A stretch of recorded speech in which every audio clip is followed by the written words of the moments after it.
বিনা নিমন্ত্রণে মা যখন বিয়ে বাড়িতে খেতে নিয়ে যায়। কি রে মানু, আমার সাথে যাবি নাকি? মা, তুমি কোথায় যাচ্ছ? আমি একটা বিয়ে বাড়িতে যাচ্ছি, আমার সাথে গেলে চল।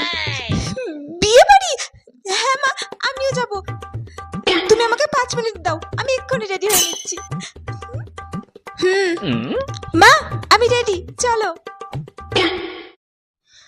ওয়াও, কি সুন্দর বিয়ে বাড়িটা, খুব সুন্দর করে সাজিয়েছে। বলো মা।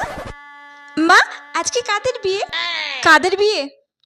ওই যে দেখতে পাচ্ছিস বউ, আর ওই যে পাশে বর দাঁড়িয়ে আছে, ওদেরই বিয়ে আছে। ও ওয়াও, খুব সুন্দর লাগছে। ভালোই টাকা খরচা করেছে, নিশ্চয়ই কোনো বড়লোক বাড়ির বিয়েই হবে। মা চলো না, কাছে গিয়ে দেখে আসি ওদের। আর তুমি তো গিফটও দেবে না? হ্যাঁ, গিফট দেবো তো। আমি তো বিনা নিমন্ত্রণে খেতে এসেছি, মানু তো জানে।